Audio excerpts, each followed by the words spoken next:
Okay, if you're watching the replay, just feel free to comment throughout it as if the live is actually happening, and I'll reply to all of them. I am a minute or so early. I'm going to leave it and give it some time and have some people hop in. Until then, I'm just going to kind of get some stuff ready.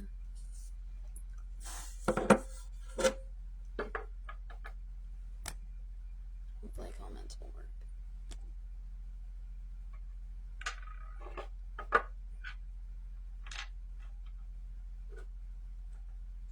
Alright, I see you, Jamie. If someone could tape in the chat real quick so I can make sure it's working, that'd be awesome. Okay, hey Patricia, thank you. Alright, awesome, my chat is working. I'm gonna give it just a couple minutes and let people hop on. But how's everybody doing today? Also, my apologies if today's live kind of like jumps around. I have like all my information, but I was having like a really hard time trying to figure out like a good order to put it in, so I feel like I'm gonna be jumping around a little bit. But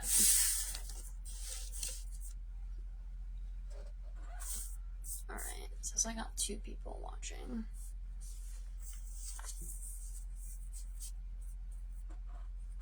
I've been working 2 hours, pretty worn out. Yeah, I got a new job recently, and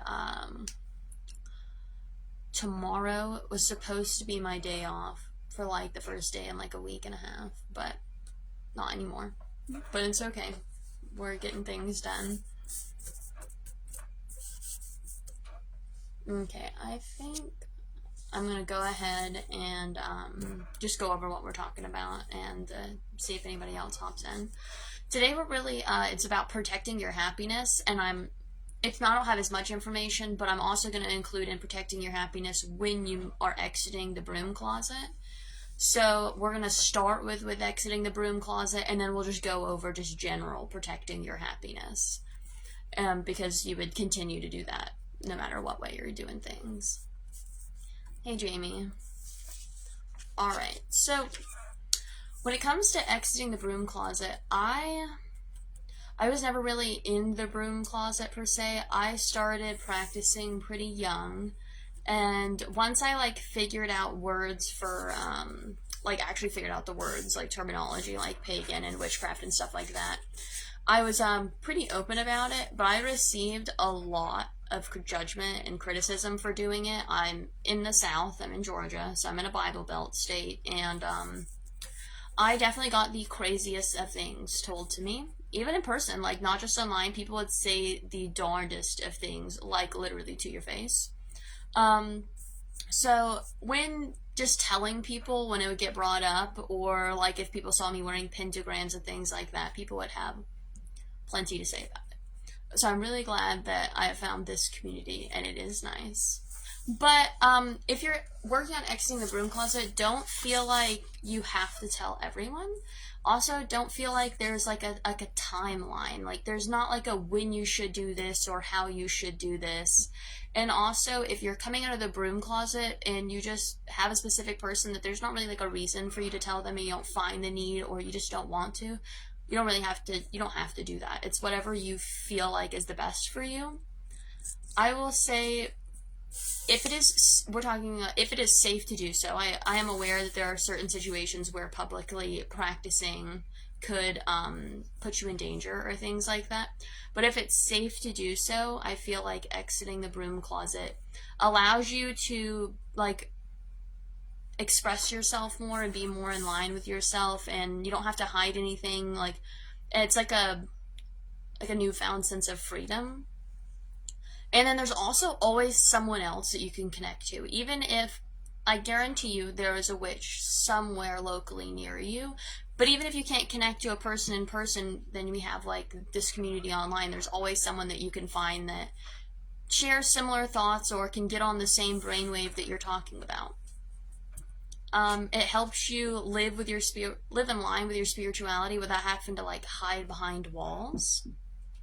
And also, you can take small steps. Take as small or as big of a steps as you want, and whatever feels good to you. It's really about connecting with your intuition and doing what you feel like is right. I will say when you're exiting the broom closet to be prepared for like questions that people might have. Um, People might ask you like just about basic things, and I will say something that I've found helpful. And exiting the broom closet is going to be different for everyone. So just because it worked for me doesn't necessarily mean it's going to work for you, and vice versa. But I will say sometimes trying to get away from the labels helps, because I know if I could sit and explain exactly what I believe in to some people, and they'll be a lot more okay with it, rather than if I said I'm a pagan, or I'm practice witchcraft, or I consider myself a witch. People like hear the words and then they go to the bad connotations that they instantly have with them, rather than like listening to what you're actually talking about. Hey, so I feel like stepping away from the labels, or like paying attention to how you're phrasing things, can sometimes help it when you're telling someone something new. So that way they can like actually listen to what you're saying without any like prejudgers. So that's sort of the bit that I have specifically about the broom closet. Now I'm gonna kind of just go into just like more of protecting your energy and protecting your happiness. I use comparisons a lot because people look at me like I'm crazy sometimes. Yeah, see, that's exactly what I mean. Like, I could say that I feel like that there's an energy around us and that we're all connected to nature and stuff like that, and then people are like, okay, I vibe with that. And then I say, oh, I like do an earth-based religion, and then people are like, I'm like, it means the same thing. And people just hear like a word and they just go with whatever they like have pre-connotations for, rather than like listening to sometimes. So, alright. Some ways that you can protect your energy or yourself would be you can use candles, spell bags, spoken words, squares. Labels are too tied to the history of hate and error. Yeah, I definitely agree. I don't really do like labels usually. I know sometimes when people have like common interests, usually using the labels makes it like a little easier to like explain to them. Like, for instance, I could say like, oh, I'm into green witchcraft, and then like if like you know what that is, then you're gonna be like, oh, okay, and have like a sort of judge area of what it is that I'm talking about. But with myself, I don't usually use them. I just be like, I'm just working with plants right now. Hey. Alright, so I'm going to talk a little bit about some folk magic, specifically like with the Great Britain, UK region, and then a little bit with North America. So some things in folk magic in Great Britain that they use for protection would be, they have Rowan's Cross, which is twigs from a rowan tree binded in a cross with red thread, and while you're crafting it, you speak the charm and the protection with it, and you can look more into Rowan's Cross. There's folk magic is really specific to areas.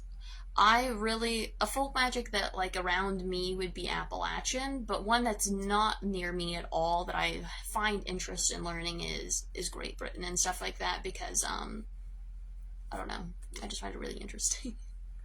If someone asks, I just tell them I'm a heathen. I use the word heathen a lot. That is probably one of the big ones. But yeah, sometimes I just say, if you see something walking around, that's just my dog. She just has to be right next to me. But yeah, sometimes I just say random things. Sometimes I say what it is. It depends. Like, if I feel the need to actually explain to you what I believe in, but like if I just don't feel like it's going to get us anywhere, I just say something random and we'll just go with that. So, with the Rowan's Cross, you can carry it on your person, or you could store it at an altar or by your bed. Something else that you can do is using sigils, charming jewelry, and also you can just use actual charms. Something that I do a lot, and I'm going to slide backwards real quick here. I'm just grabbing a couple random little things. Alright, these will work.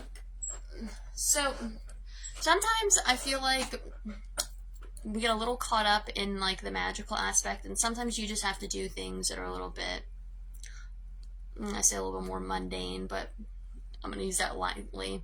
So you can use just charms. Like, for instance, this came off of a big lighter, and it's just a compass. It's like a nice metal compass. I was pretty surprised that they had it on a lighter.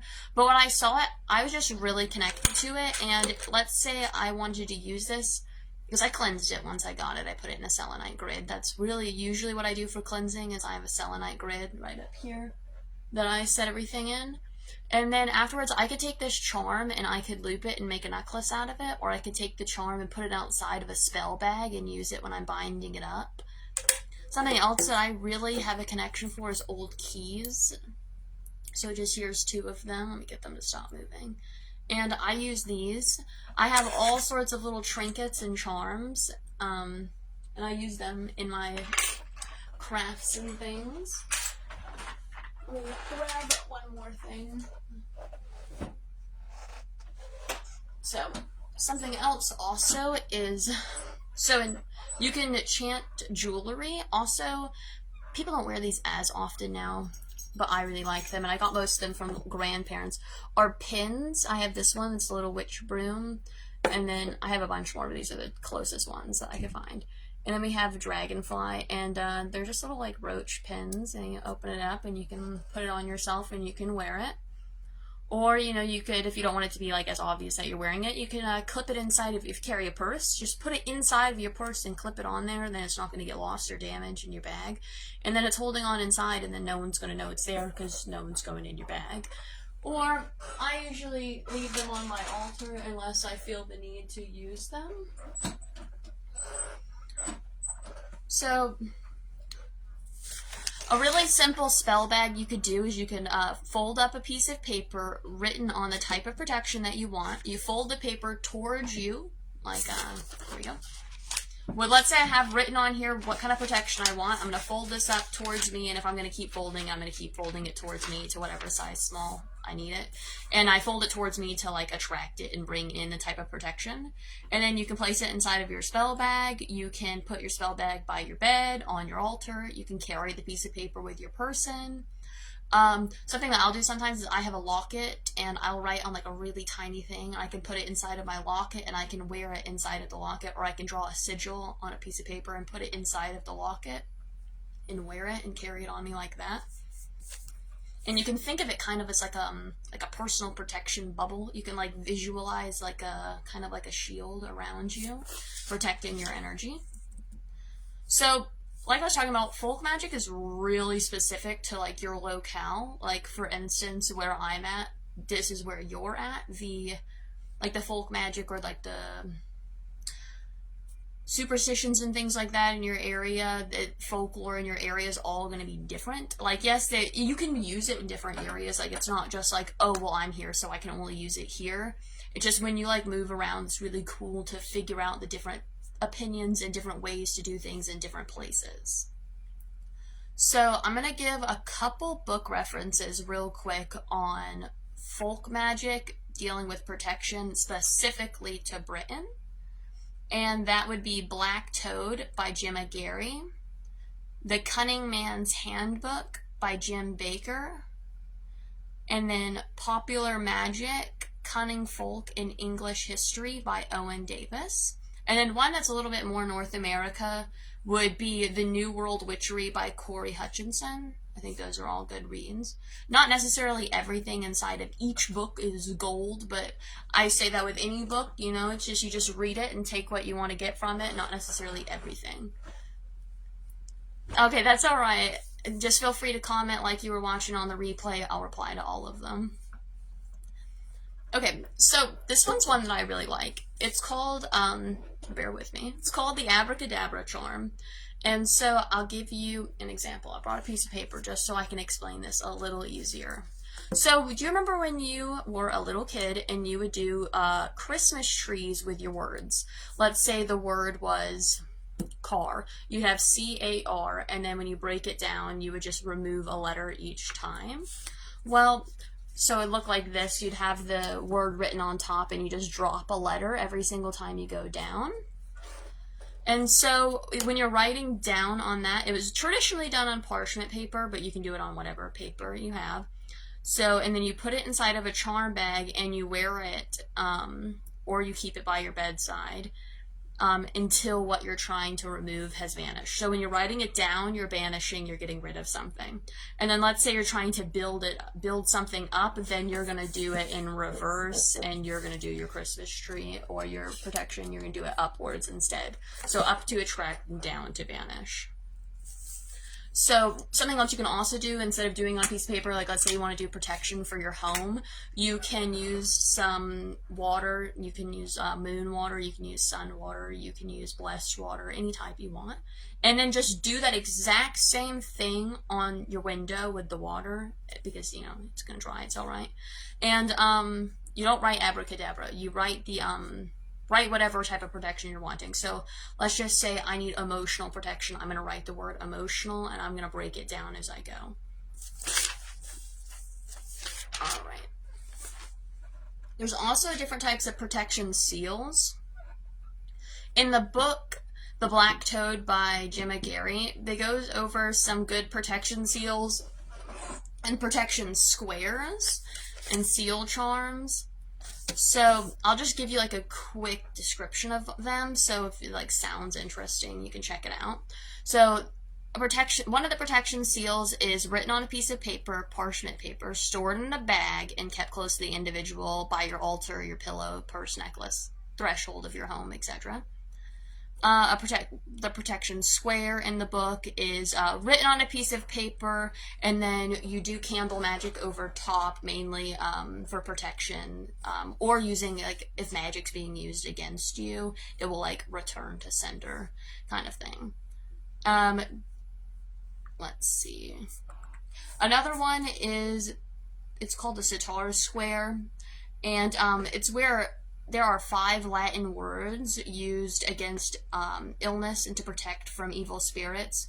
The Museum of Magic in England has the definitions of like the different words and the explanation, and it was often carved in like like a doorway. They carve it in the inside corners of the doorway to like the threshold of your home, so that you have to pass through it. All right. Trying to keep my papers straight. There we go. Alrighty. Okay, so this next little bit of section I'm going to go over is how you can protect yourself as a witch on the internet, because as we are doing this live online right now, I assume you guys do a little bit on the internet, even if it's just this. But so some ways, whether you're a content creator or a content consumer, they're kind of mixed and intertwined. So one thing that you can do, which I was going to do, but I'll be honest, I really forgot. So is you can do veiling, which I do sometimes, and you can do this like different ways. If you have a specific religion that goes along with veiling, then you can do it that way. Or if you're just doing it as like an energy like shield protection thing, you can use hats, scarves, head wraps. My personal is bandanas. I get like really like cute print bandanas. And for actually a couple of the different Sabbats, I have bandanas that are like decorative to the Sabbat. Like every Christmas, when I leave my house on Christmas to go see family members, I am veiling. And then usually on Thanksgiving as well, because I'm just going around with a lot of people. I don't need that energy like being sucked onto me. So I do the same thing for like as if you could do online. It's like protecting the chakras, protecting your energy. And then I just usually just wear the bandana, and sometimes I'll tie a little bow, do something cute. Is it an actual veil of fabric or lace? See, it can be, yeah. You can use fabric lace ones, you can use cotton ones. You can literally wear a hat and use that as it.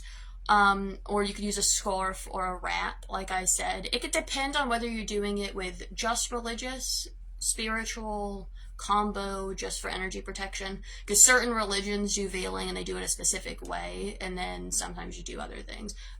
Me personally, I do the bandana, and I just I do cute design bandanas, and I do like if one I wear the most often is I have a pastel yellow one. It has like cute flowers on it because yellow is my favorite color. I drop sunflowers like wherever I go. I have a sunflower coaster that's crochet right here next to me, and yellow is just my jam. So I wear a yellow one a lot for happiness, and I was gonna do that, but I completely forgot. You learned something new. Woohoo. I'm so glad I got you to learn something new. That's something I do a lot, and I will honestly say when I do it, I feel better. Like, if I have to go out around a lot of people and I do that, it's just kind of like a protection. Like, it makes me feel like for instance, like with the monsters with the blanket, you put a blanket on, it helps you feel like you're covered up. I feel like it's covering up the chakras kind of thing. I have raw cut chakras all along the top of here. I brought my little basket over here. So for every raw cut chakra, I have chakra stone, tiger's eye, citrine, red jasper, lapis, amethyst, quartz. I always say this one wrong. It's Amazonite. It's Amazonite, and I don't know why I can't pronounce it. Oh, no worries. I'm glad you're here. But yeah, I go over them real quick. My camera's kind of poo, but I know you guys can get the gist. Tiger's eye, amethyst, lapis. But yeah, so I have I keep the raw ones, not the raw ones. I keep the raw ones up there because I like the raw look better. But I keep the polished ones in here because, like, if I just want to carry one around or rub on one and keep one in my pocket, I use those usually.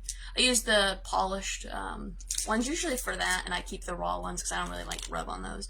But then you can also use these are palm stones for all the different chakras. Under here is just little crystal chips for when I'm making spell jars, if I want to put the crystal chip in there. I keep it in this so I don't make a mess. But the palm stones are also nice if that's more your vibe rather than like the actual like chunk, if you prefer it to be flat. So some more right now we're just going over protecting yourself on the internet for the people who popped in. So some other things that you can do is you can do glamour magic. Like, make yourself feel more confident, like whatever that be. So I'm going to put this on two ends. So let's say feeling more confident to you is like covering up a little bit more. You could do something like you could wear makeup if that's your vibe. It's not mine. And that could make you feel like kind of like you could set intentions while you're putting it on. And it can make you feel more confident, or you could use it as a way to kind of like shield yourself a little bit.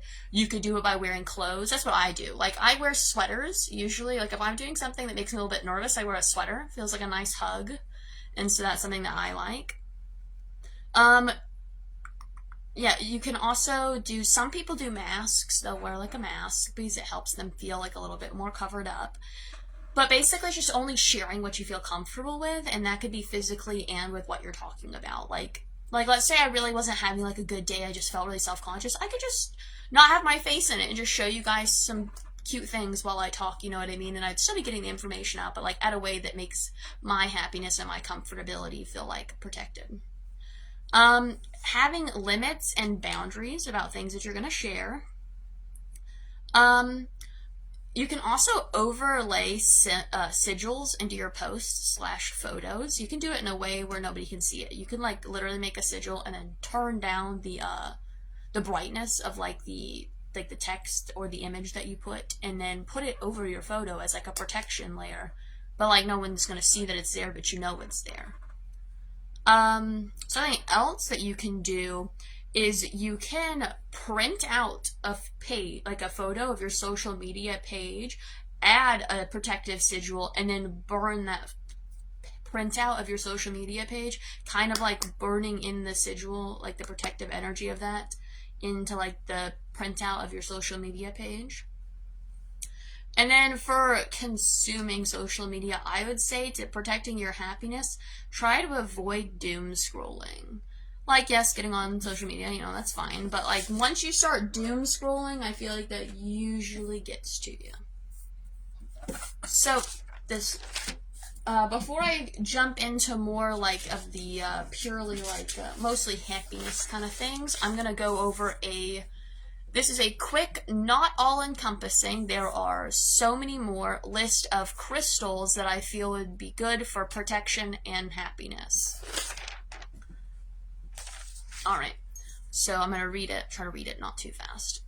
Blue lace agate. Let me grab this one. Where'd it go? Oh, dang. Oh, there it is. Oh my goodness. I should have grabbed that before I started. This is a blue lace agate. It's really good for anxiety. Just a bracelet. I had it. I keep all of my stuff in little ramekins on my altar if they're jewelry pieces. If they're jewelry pieces that I set intentions to, I keep it separate from my other jewelry. Sorry, there's something on the floor. These were actually made for me by Natalie. She's in, I'm not sure if she's in this group, but I know she's in my brain. She's in Wishes Al Exchange. And these I put a little charm on. And then this is blue lace agate for anxiety. Let me set these over here so I don't lose anything. Okay, and then we also have amethyst. I got 2 pieces of amethyst. Some of the crystals I will have to demonstrate, some I will not. So here we got 2 options for amethyst. This is my dream or chevron amethyst tower. I really like it. I know not everyone's a fan of amethyst, but I vibe with it. And then we have this really nice piece. Alright, aquamarine, black tourmaline. So I started out with this piece of black tourmaline. I had 2 of these little guys. Real recently I got this chunky boy, and I really like that. I felt like that was some nice growth. I had this one for, I think I had this for like 5 years. This was my only piece, and now I got this guy, and I'm so happy. Thank you so much. I really love my tower. Black tourmaline, hematite, selenite. I have a bunch of selenite. I just grabbed one of my wands to show you. I have a grid built right here. Where is my finger? Right there, I have a grid built that stays there. This is just a different big chunk. I have a heart. Let me see if it's easy. Oh, yeah, it is. It's easily accessible. Nice. Here's 2 other pieces of selenite we got. This little heart one I really like using. Self-love, you know. And then got this little one. This one's smooth, so this one's a nice one to actually be able to rub on. This one's smooth too. The selenite, like, that's not like polished, it'll flake off. So if you like rub your hand on it, you're gonna get a splinter basically of selenite like in your hand, and it's gonna hurt. So be careful doing that. Wouldn't recommend doing that. I'd recommend using a smooth one if you're gonna rub it in your hand. Learned from past experiences, doesn't feel good. Pyrite, which I have pieces of, and I don't know where they're at right now, so we're not going to venture for them. Smoky quartz, shungite, labradorite, tiger's eye. Here's a little piece of tiger's eye. Got a raw piece hanging out somewhere, probably over there. Clear quartz. Everyone knows what that one looks like, but I brought one anyways, because most of these guys on here, almost all of the ones on here are quartz, except for up here. Those are the towers of the chakras again. I got a lot of chakra crystals. Hey, Gina. And then we also got rose quartz. I brought 2 pieces to show. This is actually rose quartz to my mortar and pestle, and I really like it. This is a nice thing that I have. I don't have a bowl for it, but you know, it's okay. We're halfway there. And then I have this nice big chunky piece of rose quartz. You can't really see the pink on the camera, but you can definitely see it in real life. There's also some really nice banding in this piece. I really like that. Thank you. Alright, so now I'm gonna scoot through some happiness herbs, and I'll give you like a quick, they obviously do a lot more than what I'm saying. I'm just going to give you like a little quick tidbit of something that they can be used for. So, catnip, promoting joy, chives for cheer, cumin for bringing happiness to the relationship, hawthorn flowers, lavender, gentle cheerfulness, sense of peace, lily of the valley, lifting up spirits, lemon, promoting happiness, peach, keeping the sadness away, quincy, raspberry, rosemary, saffron, sage, sugarcane, thyme, chonky. You made me smile. Yes, I use some interesting adjectives sometimes, but it's okay. I think just saying cool all the time is boring. I like different words. Something that people get at me a lot is whenever I say I have to go somewhere, I say skadoodle, and that one usually makes people laugh. some leaning a little bit more towards protection, but still happiness, because they kind of like go hand in hand. Like lapping over, they can like have intertwining. We'll do sage, rosemary, lavender, basil, bay leaves, St. John's wort, garlic, rue, Rux angelica, mugwort, and black coach.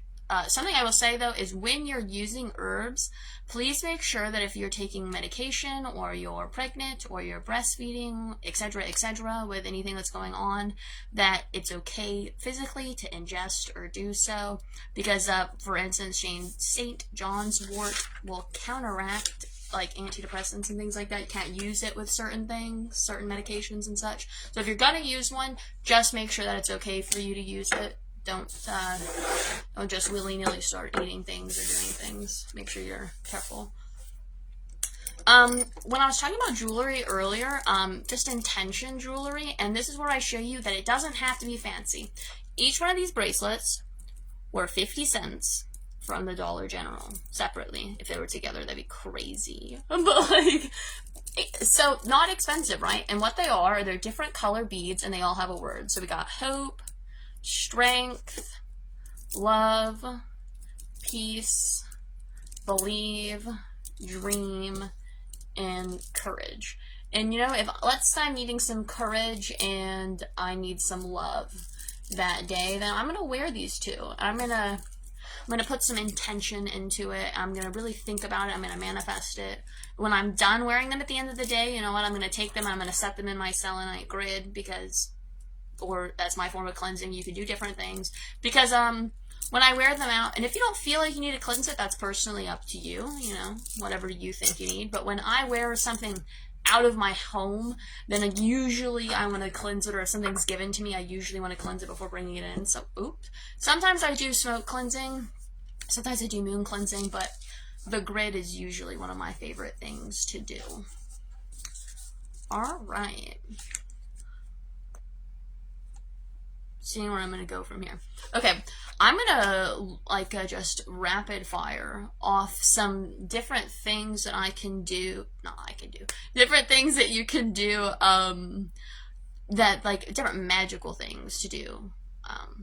Holy crap, I'm tired for words. Different magical things that you can practice to increase your happiness and mental health. There we go.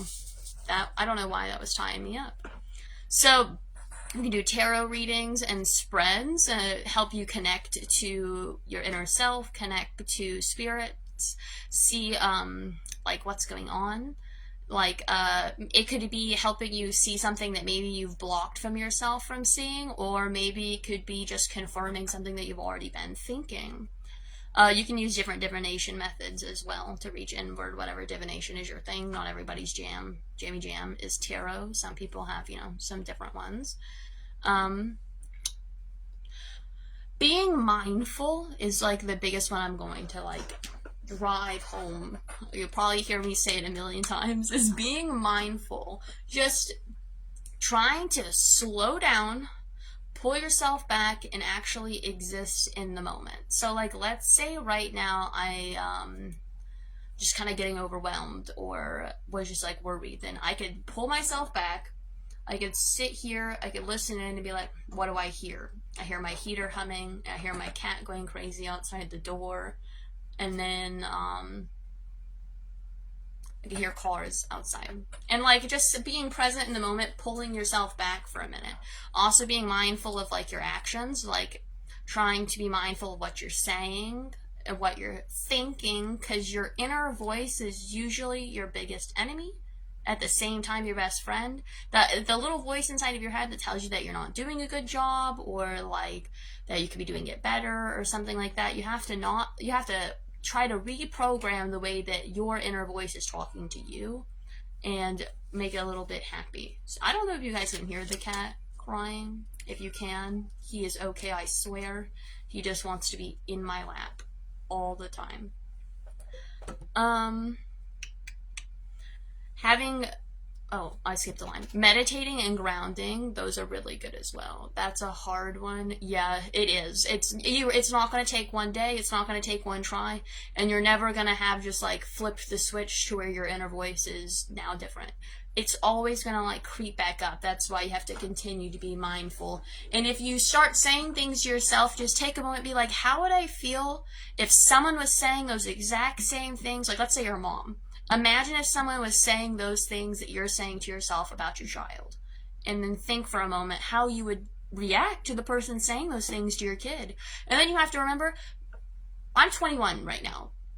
Somewhere inside of me, there's someone who's 20, someone who's 17, someone who's 12, someone who's 5, etc., etc. My inner child lives inside of me. So I don't need to be treating myself a way that I wouldn't be okay with hearing someone treat someone that I love. Back to meditating and grounding, those are really good for just clearing out your mind, getting in touch with yourself, like what does your body need? And then with grounding, something I'm going to say is connecting to Mother Earth, practicing energetically, being able to center yourself, center your energy, and you can do this by body mapping and body scanning. I'll get into that one second. Meditation is a huge part of my practice. I sit on the porch for probably at least 2 hours every single day. I know a lot of people don't have that kind of time, but quite literally, I live alone. And besides work, I'm usually on the porch just sitting because I find just sitting in my bed, I'm not, my creative thoughts are not flowing, my creative energy's not going, and I just feel like I'm sinking into the middle of my bed and I just can't like pull myself back out. But once I go outside and that sunlight hits me, I just feel so much better, and I just sit on the porch and I just watch the trees, I listen to the birds, and I just think and connect with myself. Inner voice is hard to wrangle at first, but it does get easier over time. Yeah, it does get easier. Once you get into like a practice or like a pattern or a routine of sorts, it gets much easier. It's just something that you have to stay on top of. Where was I? Body mapping and body scanning. So a way you can do that is getting in touch with every muscle of your body. So if you're sitting completely still, try to move one toe, or flex just your bicep, or one individual part of your body, or just wiggle your eyebrows, or twitch your nose, or whatever you can do to just connect to individual pieces, or just touch an individual part of your body and really feel the sensation of that. Don't just be like, oh, I'm touching my face. Be like, what specifically like do you feel like in your fingertips, in your face, like connecting with the parts of your body.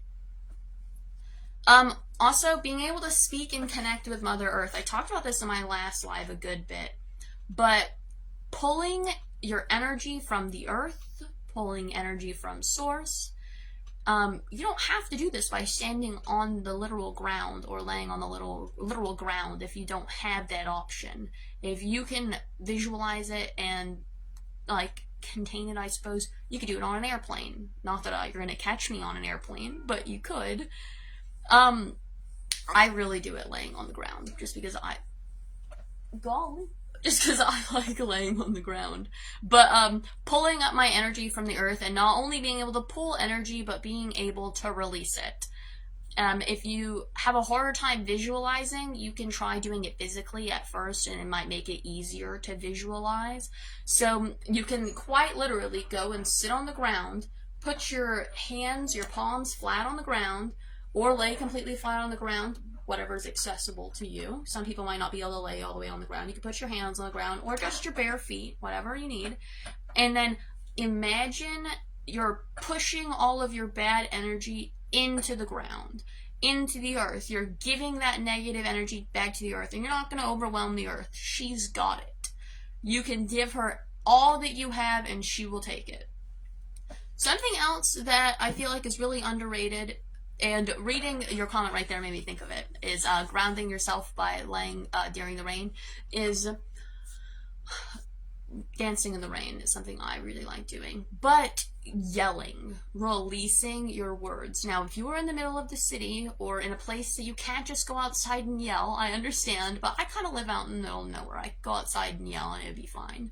But going out to the middle of the woods or a place that you have, and if you can't yell, you can just talk. You can say whatever you need to say. The earth is not going to judge you, okay? You can talk about how shitty that person was, or how mean that was, or how ridiculous that was, or how fed up with this that you are. You can say whatever you want. The earth is not going to judge you. She's just going to help you pull that negativity, negative energy out of you, and then you pull back that positive energy. Think of it as you're recycling your energy with the earth. Another one is having boundaries. And not only do you having the boundaries, practicing keeping your boundaries and consistently working on strengthening your boundaries. So you can have boundaries, but you have to make sure you keep them strong. So if you have a fence, you can't just build your fence and then just never go outside and tend to your fence. Weeds are going to grow through the cracks. Things are going to go through the edges of the fence and eventually will break a hole because there's so much building up on that part of the fence. So think of it like your boundaries are the fence, and you need to go outside and just like trim the things and make sure it's cleaned up. You need to make sure you strengthen up your boundaries. Reiki can also be a good thing with this. Cleansing and purifying yourself and your space. And then also shadow work, which I'm not going to get too much into because I have a future live I'm going to do on that. But just different types of shadow work, like journaling, brain dumping, art, etc. Reaching inside of you and working on those hard things to work on. And shadow work is not for the faint of heart. It's not something that's easy. It's not something that's going to get fixed quick. So make sure if you're going to step into it that you are prepared for that, because it is going to be like opening the door to your traumas and sifting through them, trying to fix them, heal yourself from them, and that is a little hard. So another one I jump into is, bear with me please, allowing yourself to play like a child. So think back when you were little, that when you think about playing when you were little, what comes to your mind? So I'm going to think like Legos, dolls, Barbies, and then one of the biggest ones is just playing make-believe. You wouldn't believe how many times I would go into the yard and pick a bunch of leaves and find a bunch of rocks and get some dirt and this and that, and I'd put it all in a bowl and I'd say like it was this magic soup, or this magic for this or that. Or I would talk about things I wanted one day when I was an adult, and I would pretend like I was brats and make-believe. Yeah, okay. I was more of a Barbie girl because for some reason my mom didn't like brats and she didn't want me to have them. So, I don't know. Eventually I got Monster High dolls. She was good with that. But yeah, make-believe is a big one, and that's really what I'm getting at, is playing make-believe. When you are a child, you have that ability to connect to your magical side so much easier, and it was my personal belief here, I can't say this as fact. I really think that going through the structure of life and trying to meet everyone's expectation, I feel like it's just people chipping away and doling your creativity, trying to put you into a box when you don't need to be in a box. So a way to try to connect back to being able to, like, when you were a little kid and you were playing make-believe, and let's say you were pretending the ground is lava and you're outside jumping on logs. When you were a kid, you weren't like, oh, I'm just pretending. You were literally imagining the ground is lava and you were like jumping on logs, like you would have thrown yourself onto it, pretending like that you have to save your life right there, not fall in the lava. It's being able to really visualize. And when you allow yourself to play like a child, and you can start small by, well, maybe, for instance, I'm watching H2O, Mermaids, right now. I've been watching it for like 3 weeks, and I'm going to be real, probably the 10th time I've watched the show. And that's just because it's something I liked when I was little. And so you can start with a TV show, you can start with a book, you can start with a doll, or whatever. Like I have like a doll right up there, and then I have one right over there. Not that you can see them, but like they're there. Where was I at? Oh, so you can start with that, and eventually you can get yourself a little bit more. And yeah, if you have kids, it really does help, because maybe you might feel a little silly trying to play make pretend, but like, let's say your little kid is like, let's play restaurant, okay? Like, really get into that. Play restaurant. Allow yourself to like imagine it. I'm always doing something childish each day. And see, I'm glad. It's really good to keep your inner child alive. And so, once you get good at allowing yourself to play again, that visualization comes a lot easier. Because I know sometimes, like, when you're sitting there and you're like, okay, I'm going to visualize a fire, and you just shut your eyes, like, you might not be able to just instantly light the fireplace inside of your head. It might take you, like, a little bit to get to it. And just connecting back into that childish side of you, like, makes it easier sometimes. Sometimes limiting negative, like, news or gossip or information is helpful. Like, I'm not saying be oblivious to the world, but maybe don't read all the bad news stories right before you go to bed. Or maybe the moment you wake up, don't click on the news and look at the top bad 10 things that are happening right now. Maybe dedicate like a period of your day to looking at things like that, not how you start the day or how you end it. I still play, and my imagination makes my husband roll his eyes on the regular. Thankfully, my partner and we definitely do the imaginative stuff. It's good. Alright. I'm gonna transfer from playing like childlike to a different moment. So bear with me. So more on like the adult side, you can play with your sensuality. So, I know some people get a little squeamish when it comes to sex magic or sensual magic, but I'm not one of them. Something that I find pretty interesting, and this can be by yourself or with a partner. Finding things that boost your confidence, boost your inner sexual, feminine, divine energy, like feeling yourself like the queen that you are, basically. And you can do this by yourself, do it with a partner. It's reclaiming your energy, reclaiming your happiness, reclaiming your confidence. There's all sorts of different spells, rituals, things like that you can do that are sensual. And that's another way to play as an adult. Different side is, like I said earlier, sigil work, affirmations, bath rituals, drinking teas, using incense or candles, connecting with like-minded people or friends. There are days I totally avoid the news. Yeah. Like, if I just can't handle it, you know what? I'm just not having it that day. Or if you have a specific family member that every time they call, it's like 30 minutes of everything bad that's going on, and you just know you can't handle that phone call right then, just don't take it right then.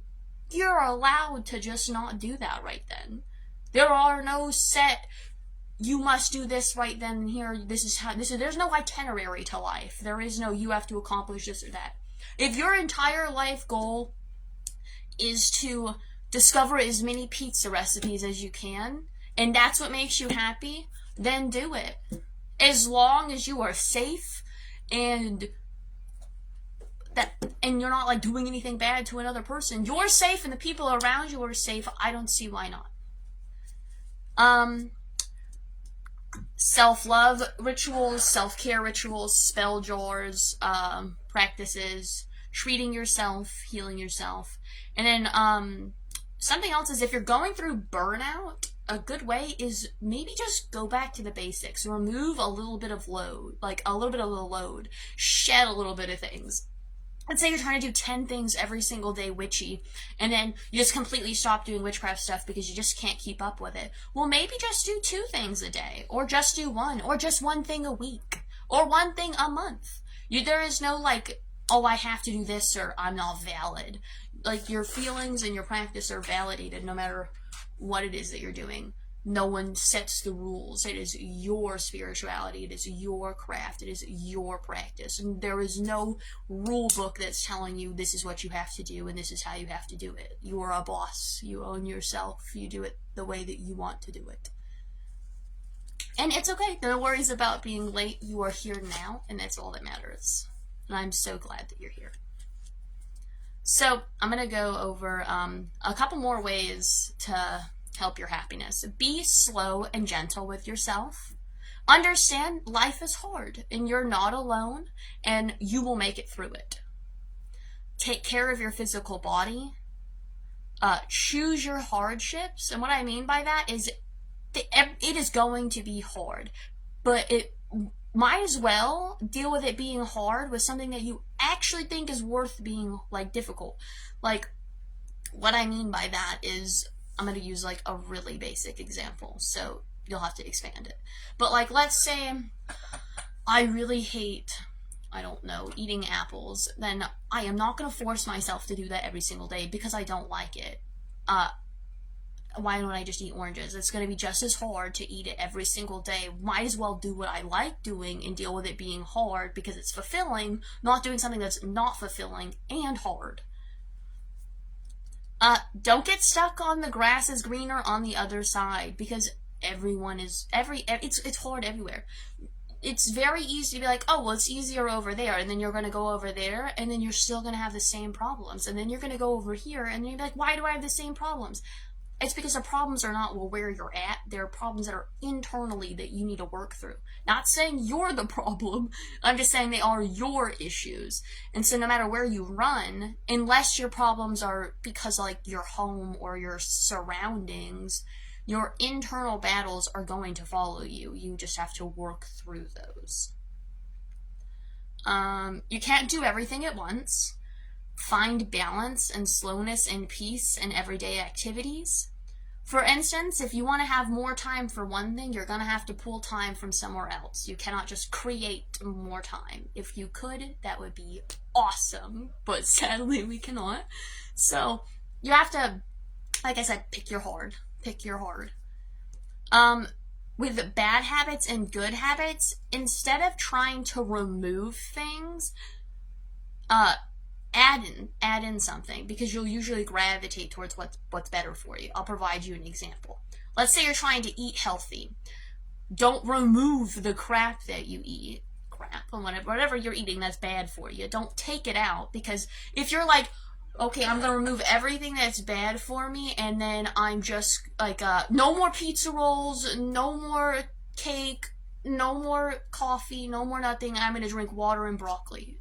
Well, I'll drink the broccoli, eat the broccoli, and that's it. It's just not gonna happen. It's not gonna happen. You're gonna be miserable. You're going to be miserable.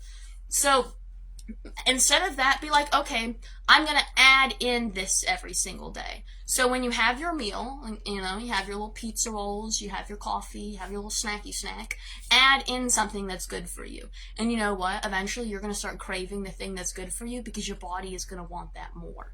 Like, for instance, I used to hate drinking water. I got a cute cup, because you know what? I don't care what you say, drinking out of a cute cup makes drinking things better. It just does. And then also, I allowed myself to continue to drink soda. This was a couple years ago. And I would drink water. I hate soda now. I quite frankly can't drink soda because I just taste the syrup in it. It just tastes like syrup. And that's because, you know what?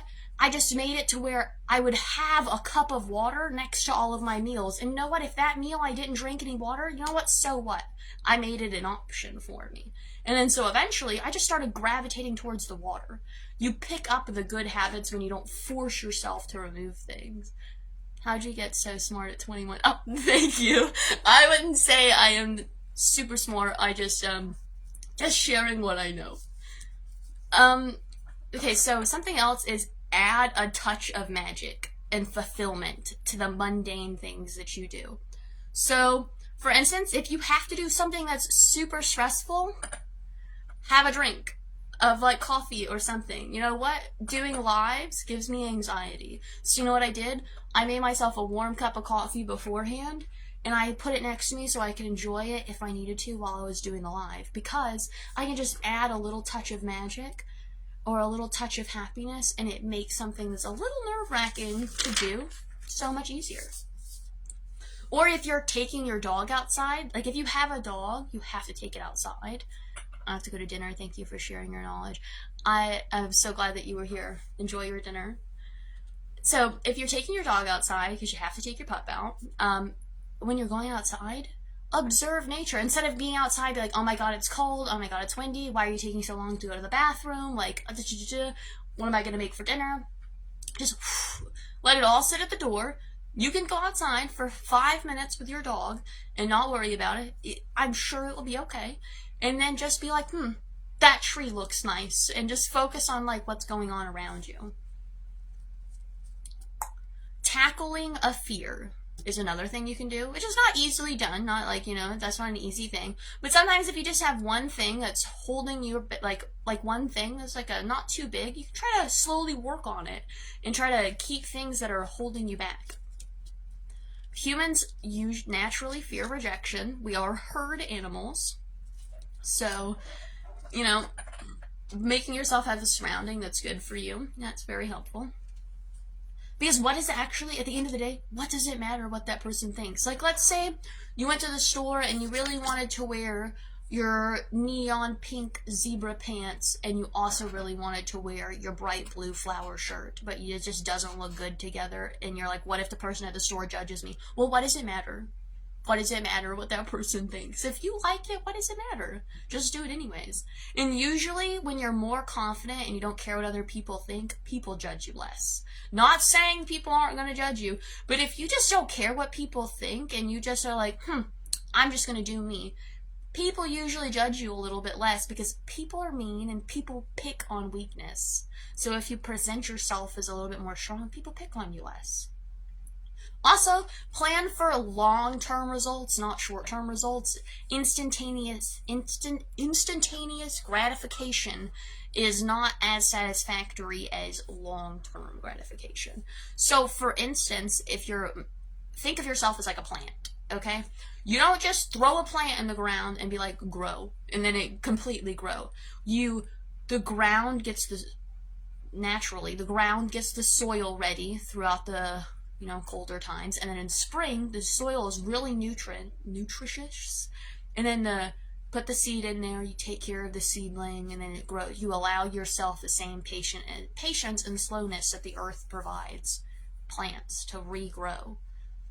Nature is my happy place outside of the sky. That's what I'm having a hard time right now with, is fear. Yeah, well, take it slow. Pick one thing and try something that's small.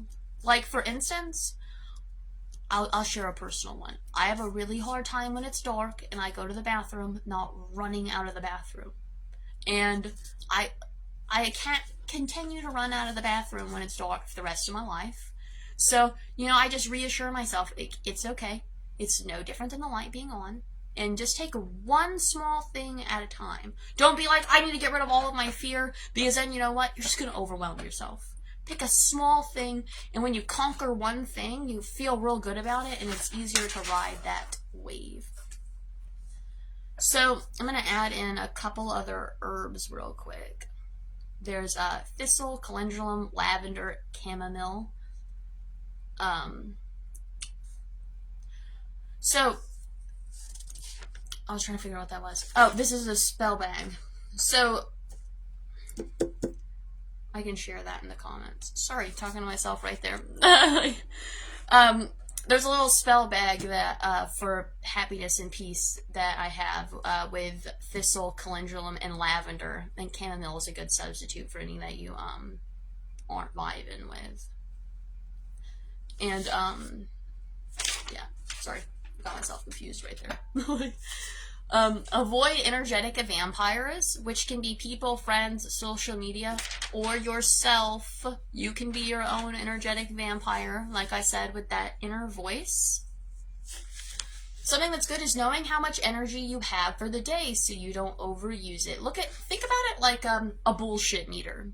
You have a bullshit meter, the same way a car has a gas meter. If you are, let's say this is full and this is empty, and you're right here, your bullshit meter is about done, you have to be able to acknowledge that, so that way you don't hit this and then blow up. You have to be able to make sure you fill yourself up before you take on extra crap that's going to lower you down. I call it don't shit stack. Shit stacking never gets you good. You pile too much stuff up and then all the back boxes fall down on top of you, and it's really overwhelming. I would say make a space for yourself that makes you happy. This is my space right here. I don't mind showing my space. That's not something that bothers me. But this is my space right here. And makes me happy. And so I can sit at my altar, and you know what? I'm not going to get sad. I'm going to look at all the little trinkets that I have, and it's going to make me happy. You can do daily affirmations. back with boundaries is learning to say no. Sometimes you need to let other people fix their own problems. It is not your job to fix everything. I know a lot of us are people pleasers, have a hard time saying no. But if your bullshit meter is at the bottom, you have got to take care of yourself first. You have to put your mask on first. And then also, if you're having a really bad energy and like let's say you've taken too much and you got to try to help someone else, your negative energy is going to leach off of you onto other people, just like other people's energy leaches onto you. Something that makes me pretty happy is cloud scrying, wind dancing, dancing when it's windy outside. My neighbors probably think I'm wild. I'm always outside dancing with myself or with the dog just in the front yard, hitting a little groove. Definitely give a little show, apparently. Surroundings, stay aware of what's going on around you, but like limiting yourself. Picking and choosing what you let in. And it's your own belief system. It's your own practice. Do what works for you. Be true to your authentic self. It helps you deepen your relationships. Helps you deepen your relationship with yourself. Don't let people tell you how to practice. I'm just seeing if there's anything I missed. Observing things, hearing around you, seeing what you see, paying attention. So maybe sometimes when your spirit is trying to tell you something, spirit guides, or your own inner self, whatever you believe, is trying to tell you something, does it in mundane, subtle ways. So like, let's say you're too busy caught up in the hustle and bustle of everything, you're not going to notice that, why have I seen a raven for 6 days in a row? That's pretty peculiar. So if I'm paying attention and slowing down, I can notice the subtle changes. But if you don't actually know what your area looks like, you're not going to be able to tell something's different than usual. Intentional workings, connecting inner self, connecting to natural world, doing things that actually work for you. Self-care rituals, taking baths. Just going through this real quick. Forgiving yourself, letting go of the past. So something you can do is write a letter and burn it and let the wind take away those ashes. Get that shit out of there. Release it. Holding all of that stuff inside of you is hard. And if you want to if you want to let out feelings, you don't need to necessarily call someone up and let them have it. Maybe write a letter and then burn it, and then it just gets that negative energy out of you. A book recommendation, another one, is The Sacred Self-Care Everyday Rituals for a More Joyful and Meaningful Life. That's a pretty good one. Here's a good piece of advice also, is for every negative thought you have, think of 2 positive ones. Double that stuff up. So if you have like a negative thought, try to think of 2 good things real quick. For protection, amulets, jewelry, charm bags. All right. Couple of crystals I didn't mention were fluorite, citrine, malachite. Here's my little malachite piece that I brought to show you guys. It's a rhino. It has really pretty swirls. My camera sucks. You can't see it. It does not do this piece justice. Oh my goodness, it's so pretty. It even has a little tail. But that's my malachite. I love that little guy. Meditation, doing support spells as well as general spells, cool, like sweetening jars. Find connection in nature, find a connection with people around you. Couple herbs that I might have missed were lavender, ashwagandha, passion flower, lemon balm, chamomile, mint, valerian root. Working with deities, you can add photos of a deity to your room, carve a symbol, wearing jewelry, working with the deities, or just pulling energy, etc. It's adorable and really pretty. Thank you. I really like it. I'm trying to think of a name. Haven't named him yet. I know it's a him. I get masculine energy, but I don't have a name yet. We're working on it. I love burning letters and sending my thoughts into the universe. Yeah, I actually recently made a really big decision where I journal. and I have journaled for years. And for years I was trying to decide whether or not I wanted to burn them. And I really couldn't figure it out, and I finally decided to do so. And it made me feel a lot better. A lot better. I mean, parts of me were like, I don't know. But at the same time, I could never read them back because I'm like, holy cow. So burning them kind of made me feel better. You can do yoga, dream journals, astral travel, lucid dreaming, aromatherapy, oils and blends, altar work. Something else is making sure that you're sleeping good. You can do like CBD, stuff like that for sleep. If your sleep is crap, you're going to feel like crap. You need to take care of your physical body. Alright. We're getting towards the end here. That's my info dump. Sorry if I was jumping around a good bit. I just could not for the life of me gather some organization today. So I have 2 happiness spells. I have 1 happiness spell and 1 releasing stress spell that are pretty simple that I will share, and I will take a picture and put them. I'm just going to go through it kind of quick, but I will take a picture of both of these 2 and I will put them in the video. Right before I hop into those, last live I shared a video of like a real person's like a testament, their story, how their thoughts on things, and people really enjoyed that, so I found another one. This one is called, the name of the video is called How Practicing Witchcraft Helped This Woman Heal from Trauma. It was posted on HuffPost, but it's about Halen Bailey, I could put the name of the video and the girl's name in the comments as well if you guys would like. And she literally just talks about how practicing witchcraft kind of like saved her and pulled her out of like this bad place that she was in, and about how witchcraft isn't any less valid than other religions, and how it just like helps you heal and work through things. She like basically sharing her story of like witchcraft and mental health, because they really do tie together. So yeah, I liked the video. It was pretty good. Nice short little video. Alright. So this is a quick spell by Jenny Metherall, and it is just how to release stress. So in the spell it has dried lavender, frankincense, and then sandalwood as like an incense for cleansing. And so step 1, place candles at compass points around circle. While lighting, call in the guardians of the north, south, east, and west, calling in the corners to help you. You can add extra candles around it too. I'm a sucker for adding extra candles. You can see candles everywhere back here. I really like candles.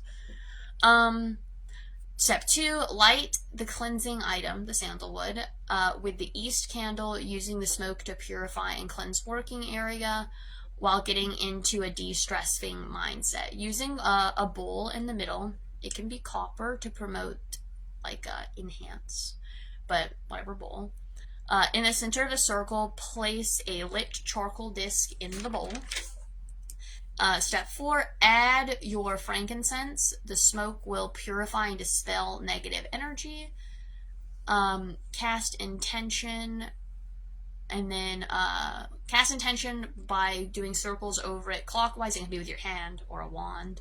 And then add some spoonfuls of lavender to the disc and allow smoke to travel around you and the room. And with every inhale you take, you exhale the bullshit. That is something that I say. You inhale the good shit and exhale the bullshit. That's like a motto that I be going by.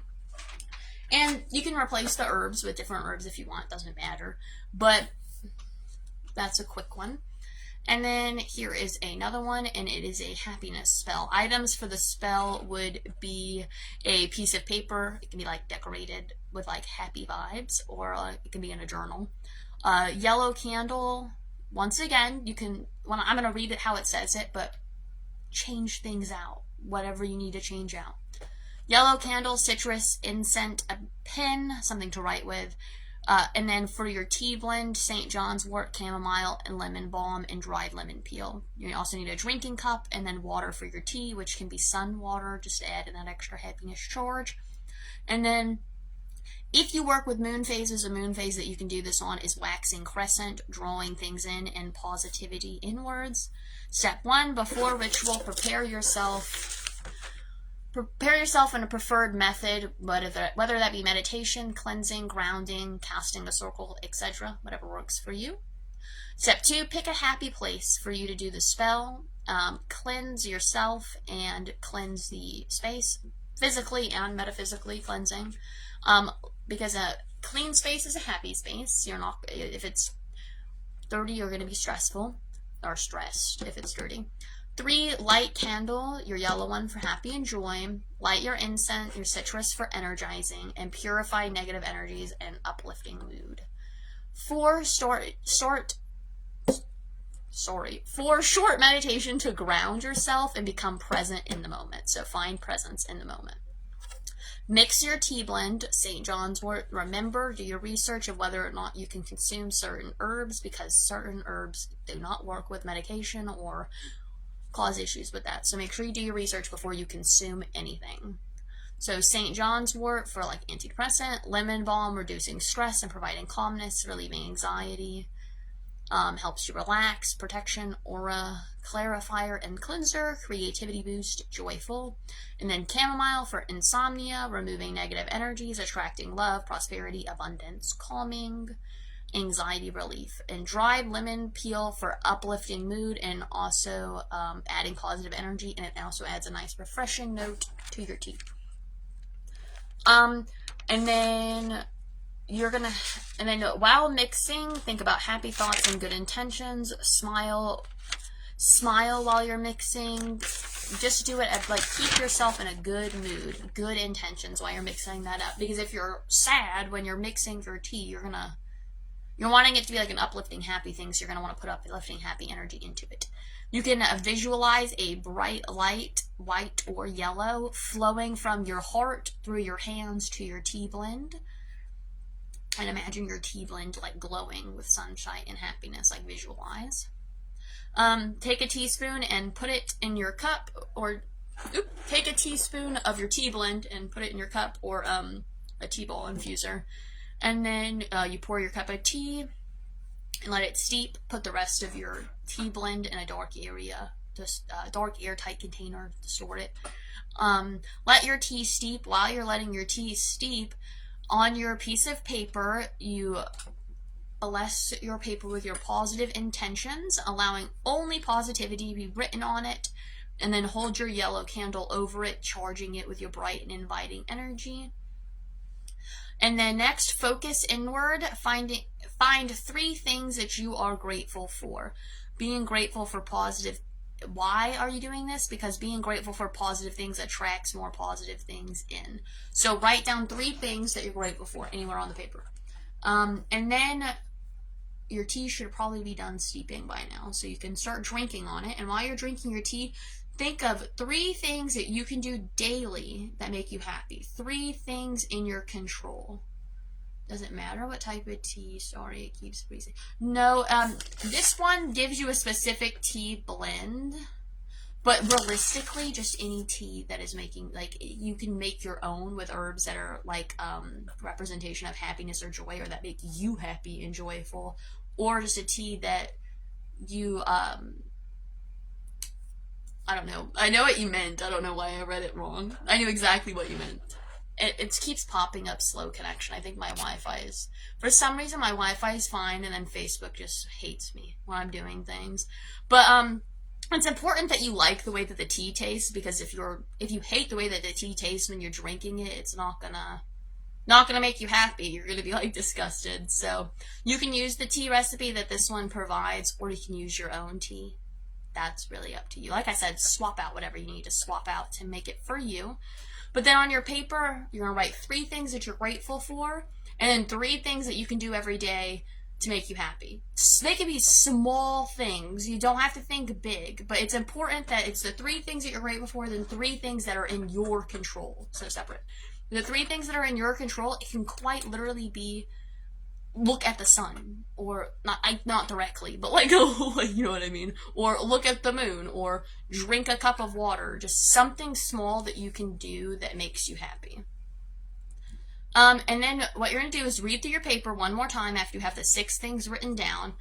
Blow out the candle and the incense, letting the smoke go over your paper and wrap in that intention more, and then store your paper in a safe, happy place.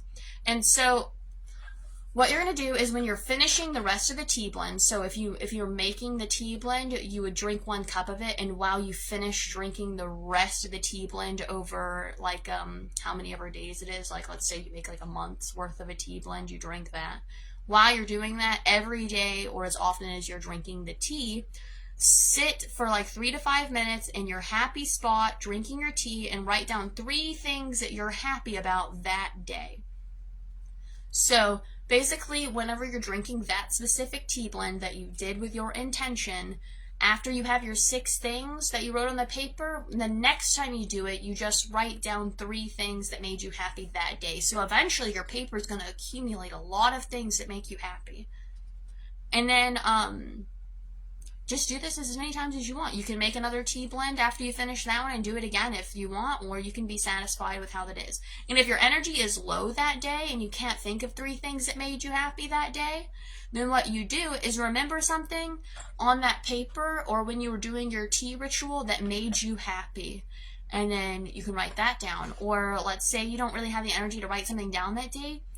Maybe doodle something on it. Draw a little doodle. Maybe you're not a doodler. Add a sticker to that paper that makes you happy, or add a dried flower to that paper that makes you happy. Basically just adding in something to that paper. So that's about all of the actual information that I have. So I'll let you guys ask questions if you have any, while I show you a little less magical, but no, still magical because I put magical in the mundane. I'm going to show you my little self-care / I'm depressed / happy box because I find this really helpful. And if you guys have any questions, feel free to throw them in and I'll answer while I show you this.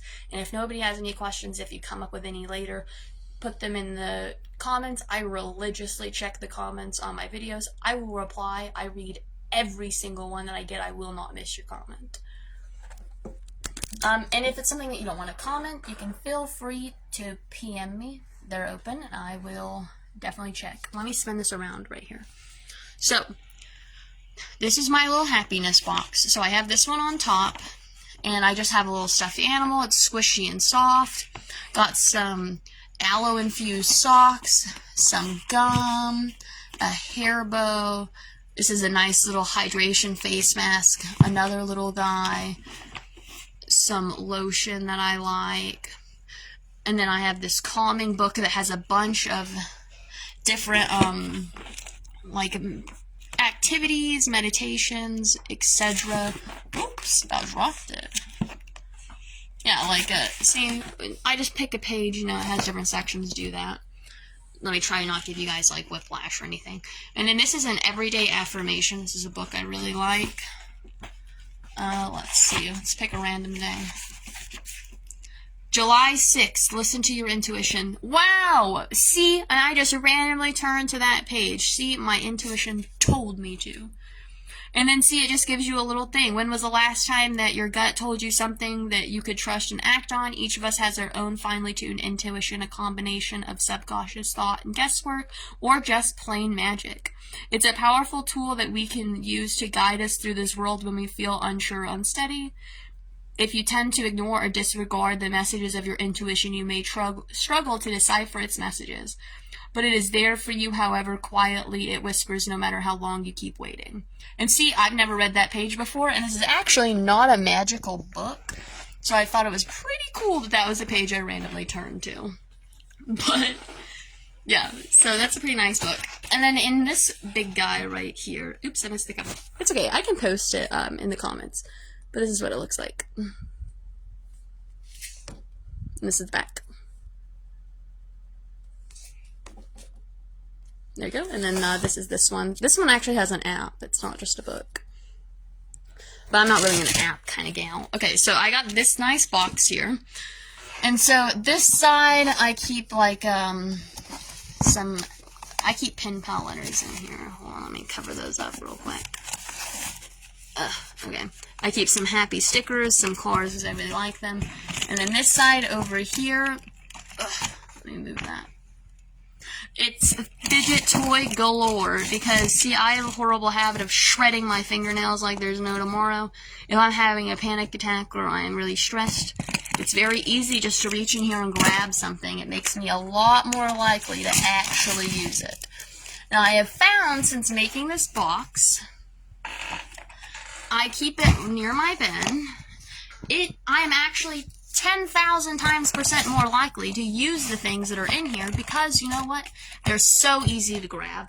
And when you're having a bad day or you're stressed out or it's not a good time, you don't want to go on like a 6-hour manhunt to find anything that's actually going to help you. That usually helps.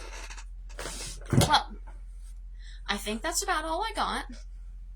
Sorry if it was pretty rambly. This was a lot more of I didn't really have a plan live, and I just wanted to share you my thoughts because working on happiness and mental health is something that's really important to me. Like the energetic side and the spiritual side and the connecting with yourself is like everything I talked to you about today is really the foundation of my practice, and that's really kind of like an inward into myself. This is kind of like a personal one. I felt like I needed to share it because maybe not only did someone need to hear it, but also maybe I just needed to remind myself of all of those things because it's just something I'm currently working on. So I'm taking it in everything that I'm saying just as much as I'm giving it to you guys, because while I might know all of that, when I'm stressed out, I don't always think like, oh, I have this bank of knowledge up here, let me pull from it. So alright, well, if nobody has any questions, I'm going to get ready to get off. You're welcome, Cheyenne, and I'm so glad that you appreciate it, Jenny. I am so glad, I feel so relieved now that the live is done. Nerves are gone. I'm so glad I got to show you guys some of my chunky little crystals and a little rhino and stuff. I always love sharing things. Okay, well, I've kept you guys for long enough, so I hope everyone has a great night. Stare at the moon, look at yourself, tell yourself how beautiful you are, and I think that'll be it. Make sure to drop some comments if you catch the replay, and I will reply. Have a great night, everyone.